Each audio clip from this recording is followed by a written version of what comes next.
eyi bandiraɓe, caggal fuɗɗirade inde mbajjiri hokka jaare, haɗa jaare,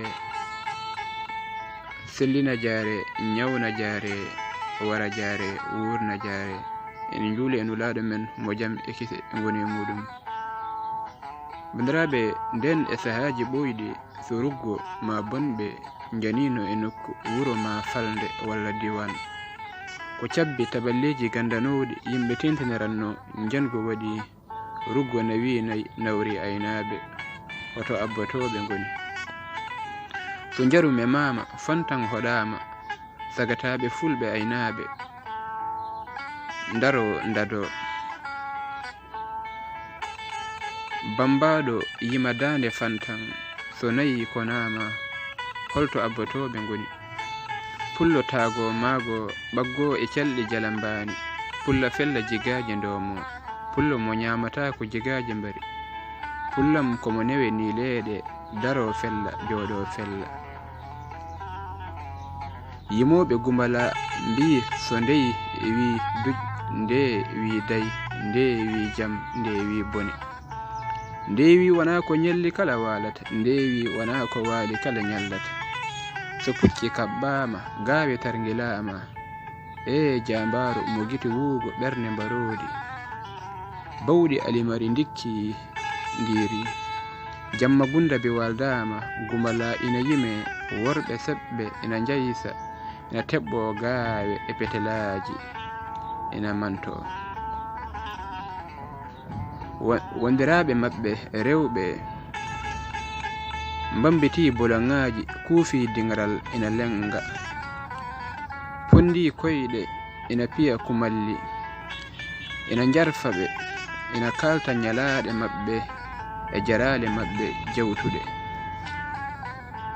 So nangi suusi fudde, pucci kooti e labali mu'en, mbaɗi jura jura naati e ladde, ɓe mbi kadi yuman jambaro nanga ilallahu ta'ala, yuman kulɗo reedo fewja tawtari.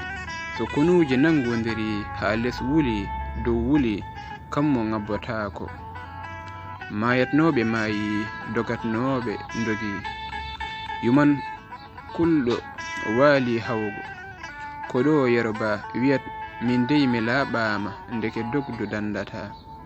Sinno dogdu ina dandatno lella mayata, sinno suɗare ina dandatno cubballo nangotano lingu. Jambareɓe ɓe kulata, dogata dokkata caggal, kalata ko mbaɗata, kono kadi mbaɗata ko kalata. Ɓe jambareɓe hulɓe gacce, susɓe gacce, ɓe jarani artude fellitɓe warde e warede. Dardarel waɗi becce mbi ronku, gite mbaddi ŋaas, condi gasi kure kuuɓi, heddi tan ko cokkodiral weli metti worɓe natodirtu. Petelaji gonti cabbi, sagataɓe ina ngabbo tan ina leppodira paɗe. Petelaji ha jambareɓe ƴebbiti warñede, culmi ƴiƴam ruggiyankoɓe ɗali nayi, ngabbima e soyde kooti to gummino ina cooyi nawani nayi. ɓujiri hoore nayi lutti hunago, watti e leppol aynaɓe comodima e nayi. Gollal wonti gotal, funde nangi asaman, ɗi payti mbaldiji majji, goleje ina ndagani yumma mu'en. E lendu hewti wuro, nayi ina kuna, goleje ina jaabo, rewɓe fulɓe ina palo woto go ñalbi kontude.